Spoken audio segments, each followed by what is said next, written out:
Welcome back to Adaverse. My name is Gigi and I'm joined here today with my colleague Max. Hello, everyone. Today we have an interview with Glen Jordan, founder of Empowa, a property platform built on Cardano. And once again, thank you to the amazing Cardano community. Without you guys, this would not be possible. We hope you enjoy the show.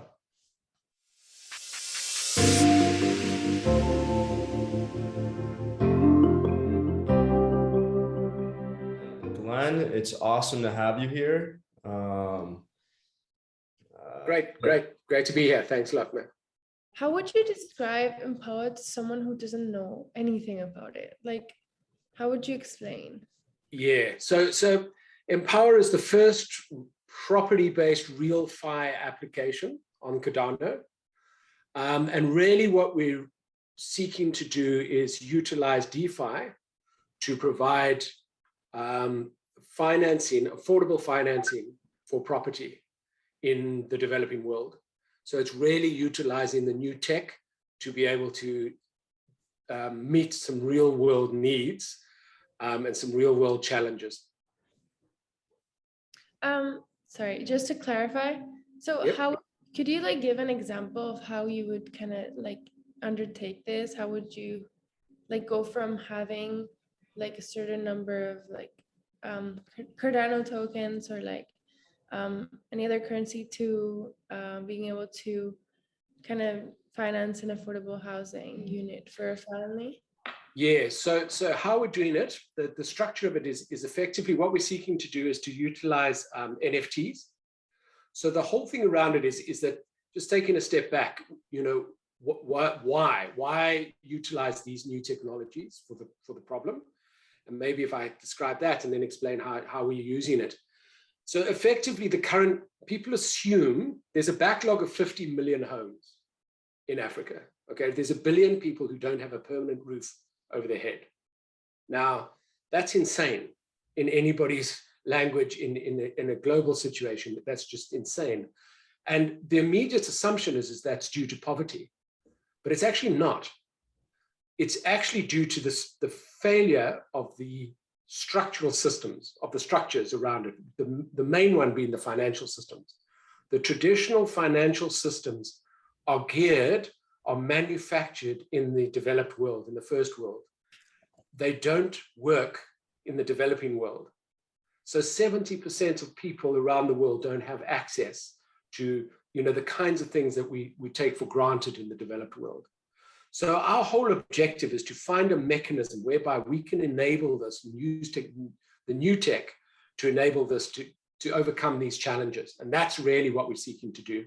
So how we do that is we look at it, we're creating an NFT, because again, traditionally what happens if you look at it in Africa, take Mozambique as an example, there's 600 mortgages in a country of 30 million people.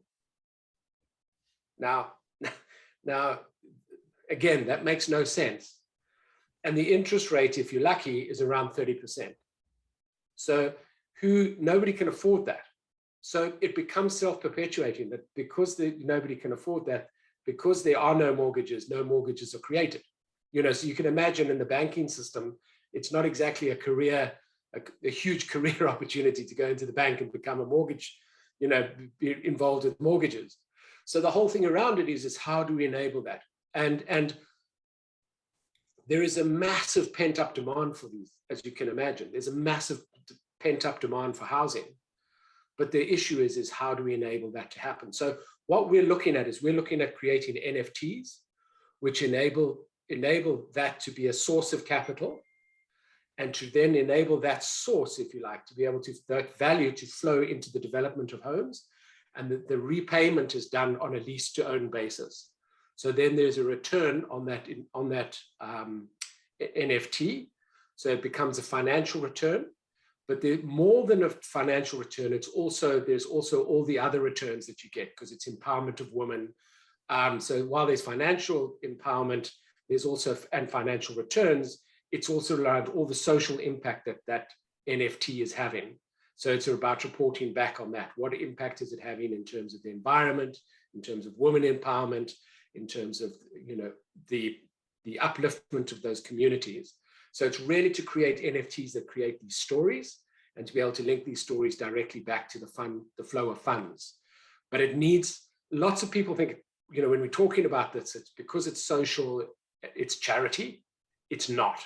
This is not charity. This is around creating flow of funds on traditional business principles that work.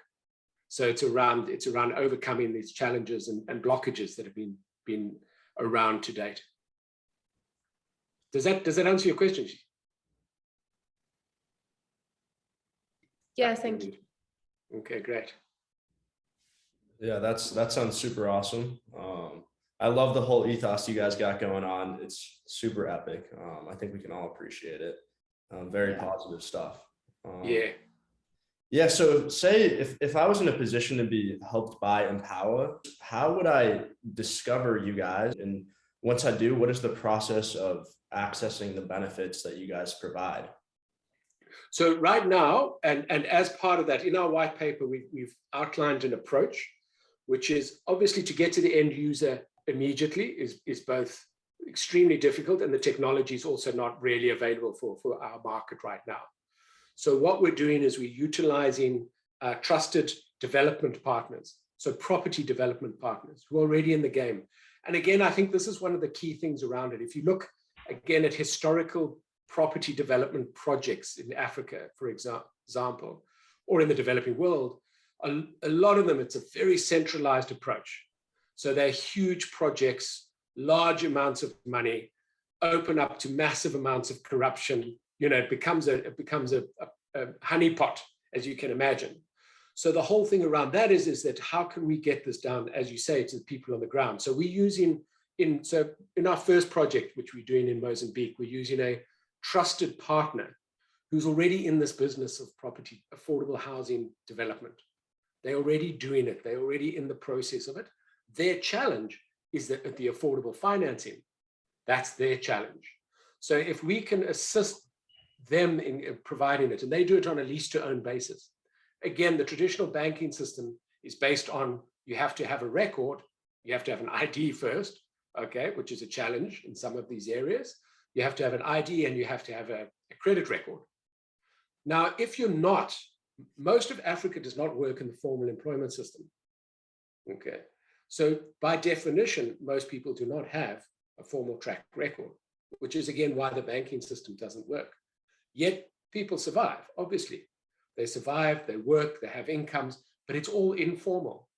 So we're turning it around and saying, well, instead of having a credit record, how do you build a credit record?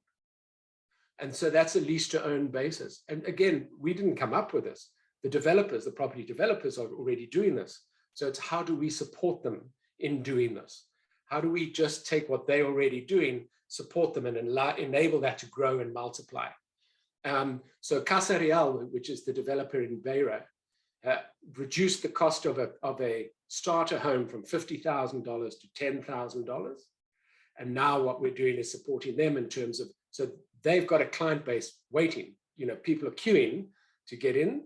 And so then it's a question of their selection. They help those people in terms of getting into the homes. And then that lease to own or that rental payment then flows back to the funds that we've allocated to build those homes. That's so interesting. So what are the utilities of the EMP token? So really what we're saying is that, as you can imagine, this is, you know, multinational and multi-level.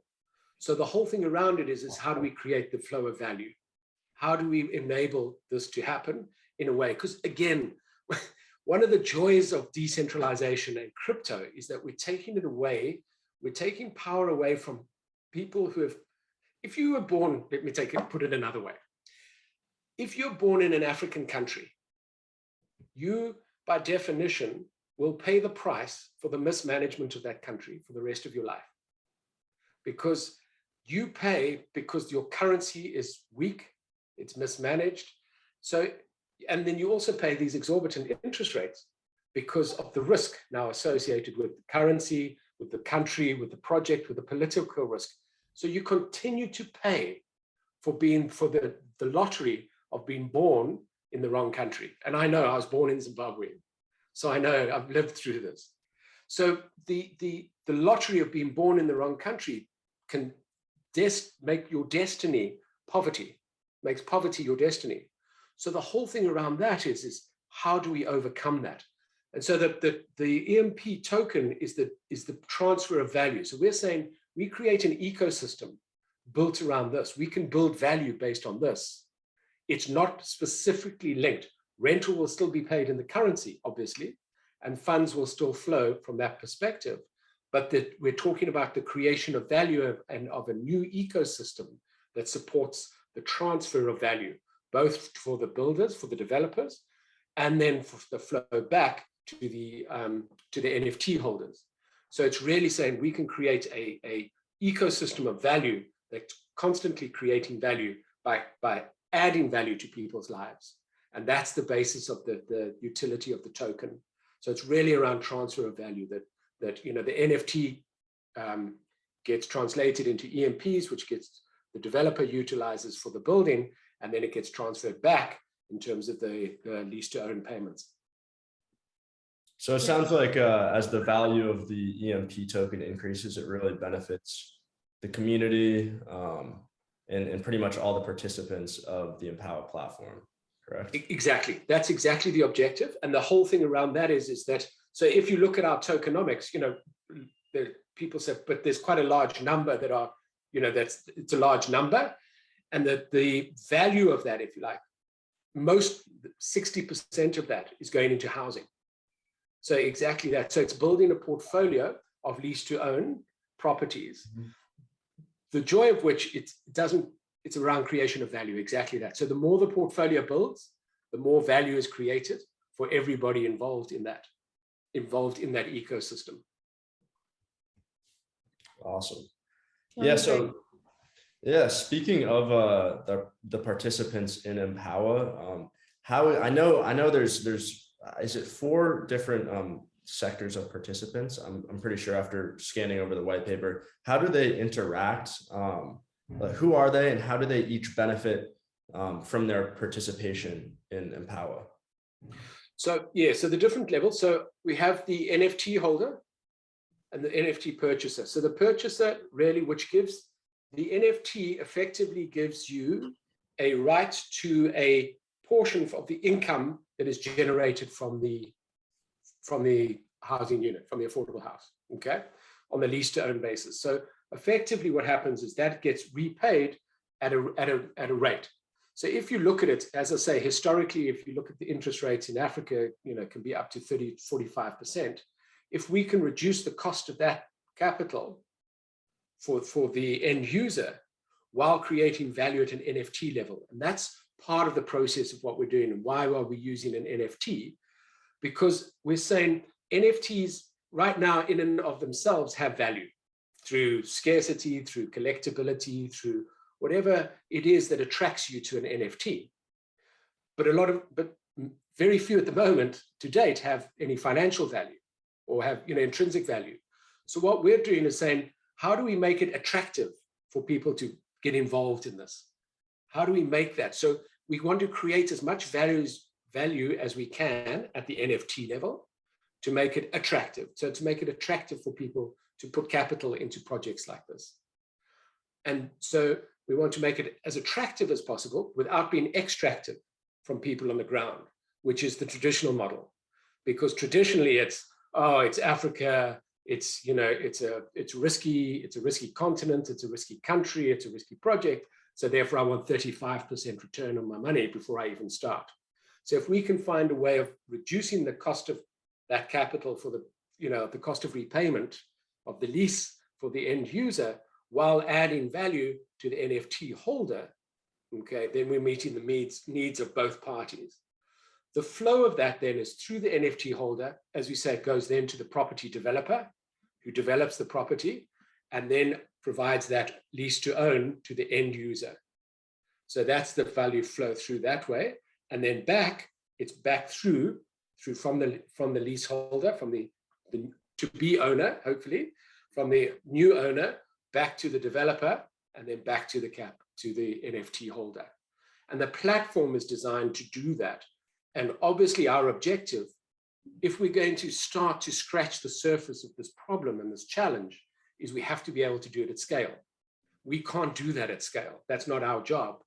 Our job is to find a way that we can link as many people and as many players into this platform as we can in such a way that this can be done at the margins, so that, you know, developers on the ground can start to put their projects in, NFT developers can start to put their projects in, and that we can start to link these, you know, together in a way that creates value for everybody. That's really cool. So how are new projects locations decided? Like how do you determine where you're gonna develop property? That's a great question. And to start, we've started with partners that we know and trust. So, you know, like most industries, actually, it's actually quite small. The number of players on the ground just are relatively small, if that makes sense. So even across Africa, we know of a number of players. We're part of the Center for Affordable Housing Finance in Africa. So we're a member of that organization, and they have a number of member organizations, you know, developers in countries, in cities that are known, trusted, have reputations. So we're starting with those. So we're starting with trusted partners that we know already have a reputation. And then part of it is for them to be able to expand that. So to be able to build trust in other partners. But very much part of that is, how do we stimulate that? How do we stimulate developers to come on board? And the same way is to build reputation. So it's a key part of the platform, is about building reputation of developers as well as the end users. So the end user can build credit records and start to become part of the financial system. The developers, the same, can be part of this and can start to build projects and expand.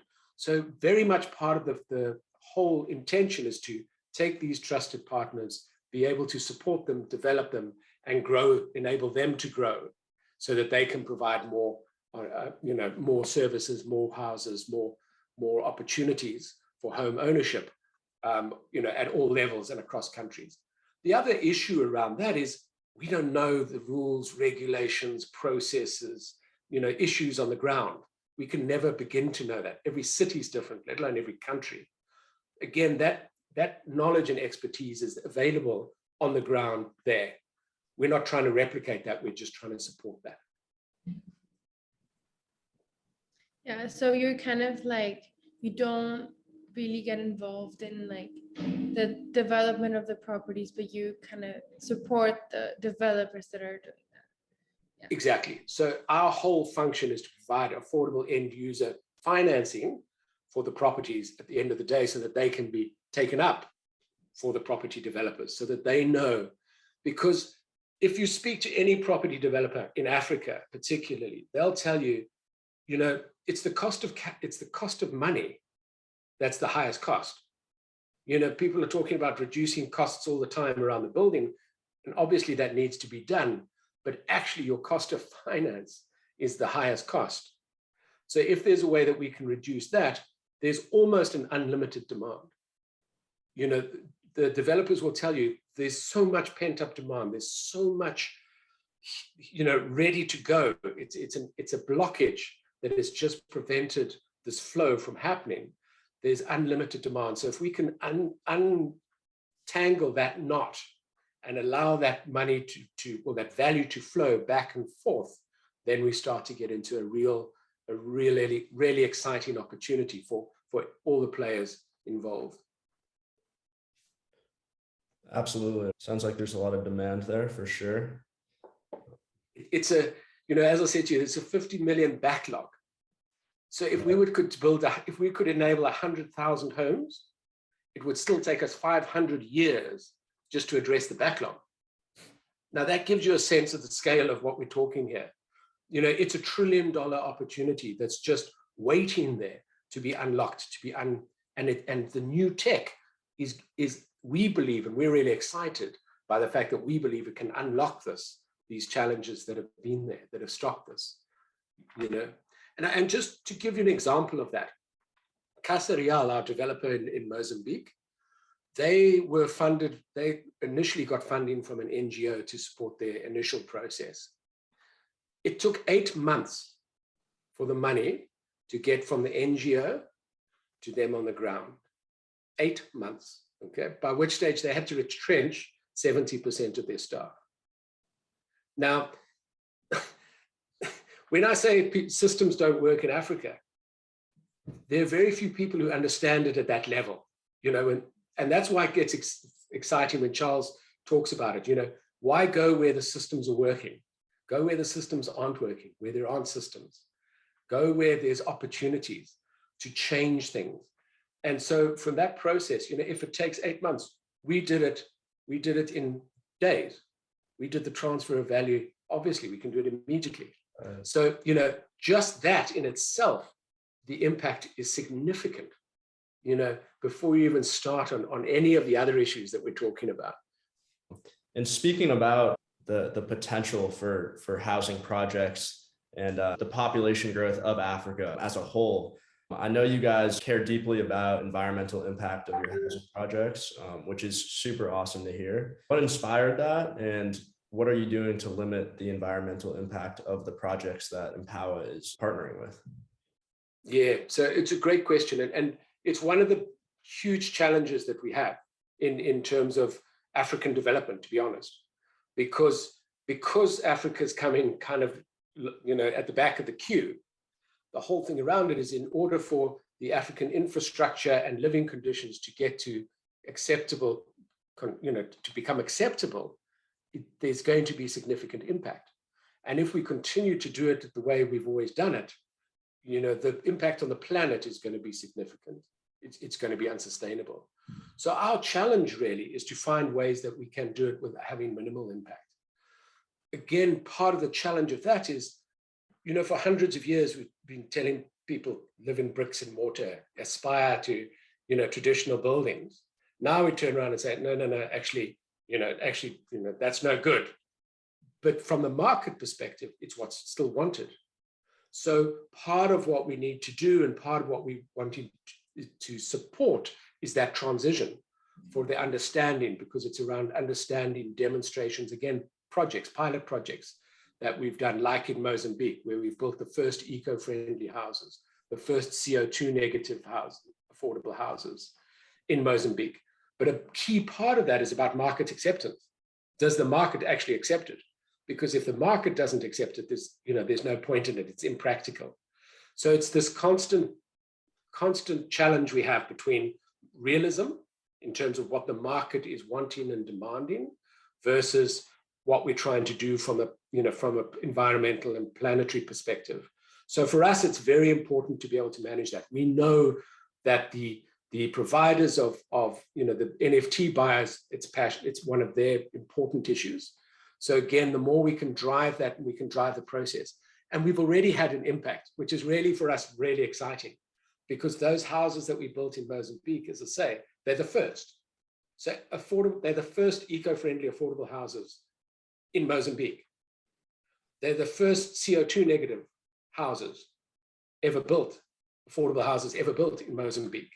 So we've already had that impact. So it's already stimulated the conversation. It's already stimulated, the market to have a look at it.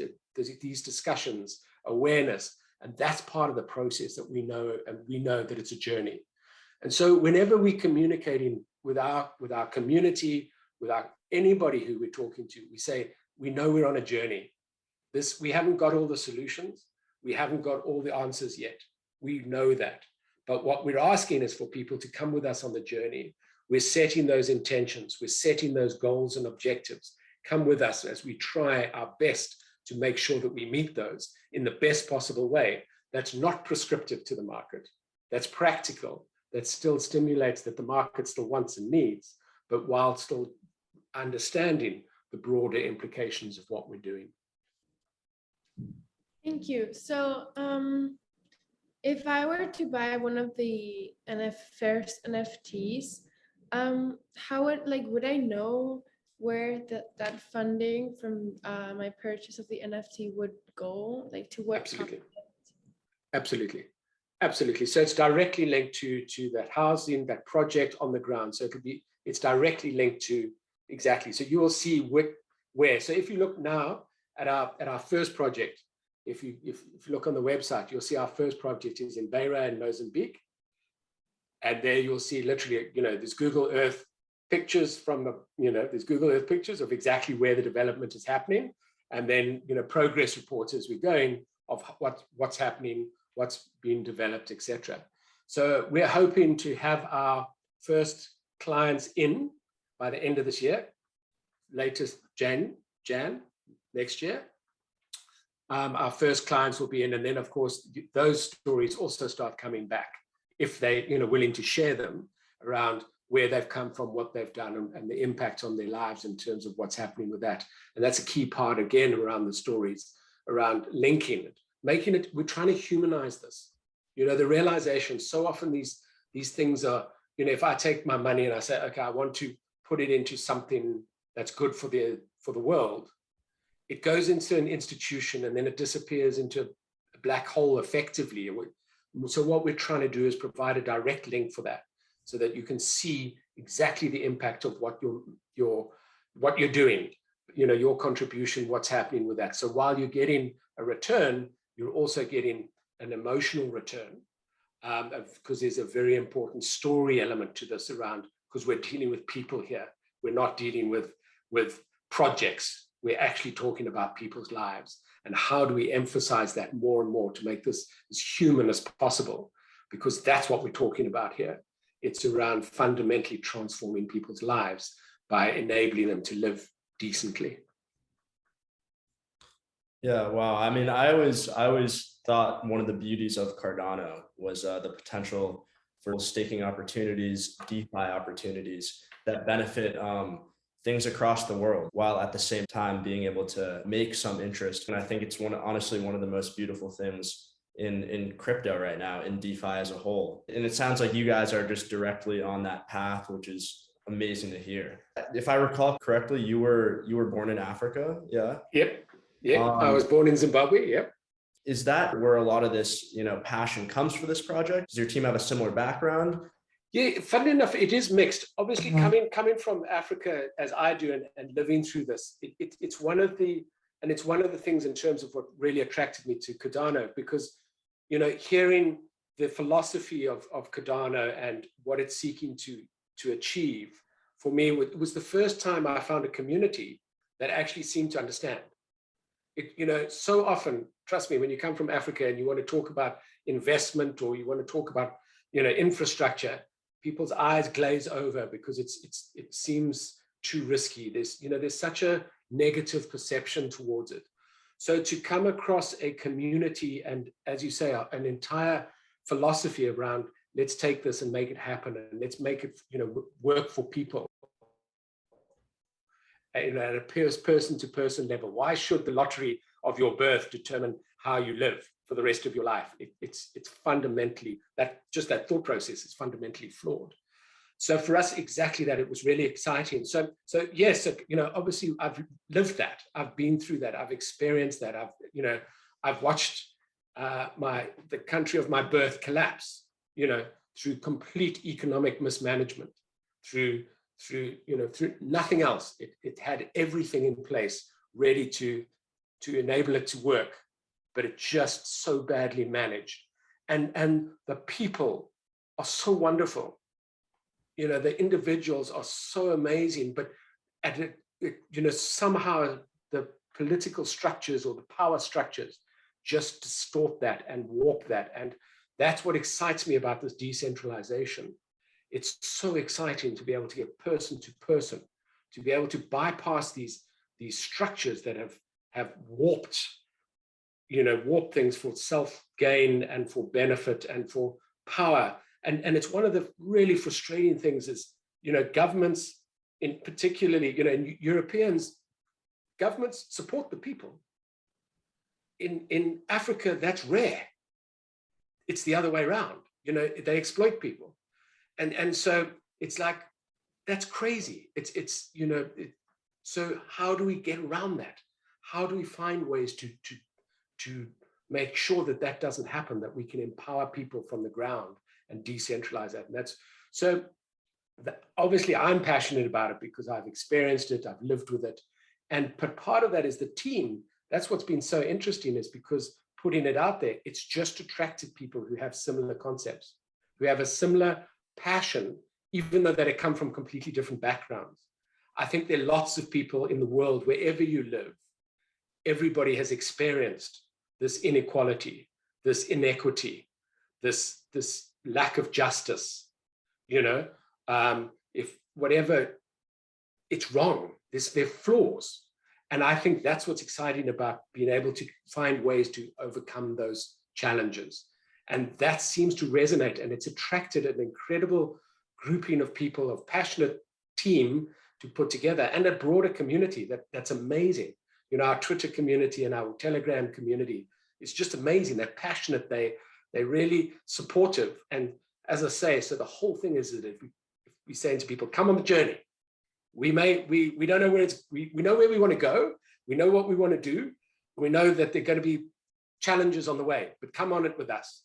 And it's attracting a whole bunch of people from all over the world, and that's really fascinating. You clearly understood why DeFi is so important, especially in countries that are financially a bit more unstable.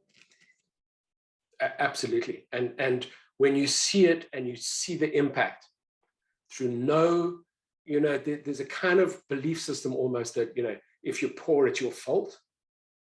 And when you see that it's not, that it's got nothing to do with the individual, and you see the talent and the drive and the inner resources of the vast majority of the world that just cannot emerge because of the systems that are in place that crush that or attempt to crush it, it's so frustrating.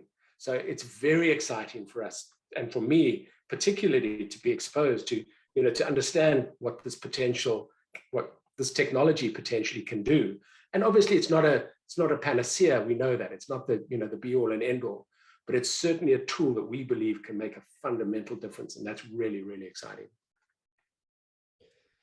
Well, Glenn, I hope to see the Empowa community grow. Awesome mission and everything. Yeah. Much appreciated. And yeah, thanks. It's this kind of thing that, it enables the story to be told. So we're really appreciative, and really, from my side, thank you. Because it is about getting it out there, making people aware, and trying to get people to come and join the journey. Definitely. Yeah. While this has an incredible social element, it is all around, also it is around self-interest, because we don't believe that sustainability works without that. So this is around utilizing resources for the benefit of all. And that's the key part around this, as we said. So it's because sometimes people perceive us as charity for some reason. And I really want to make it clear that we're not a charity. This is around how do we make this work for everybody? It has to work for everybody, otherwise it doesn't work. And so that's a key element. How do we make it work for everybody, for all the players in the ecosystem? Thank you so much for coming on the show. It was a great pleasure having you with us here. Great. Thanks for your time. I appreciate it. Yeah, thank you, Glenn. It was awesome. Thanks a lot. Go out.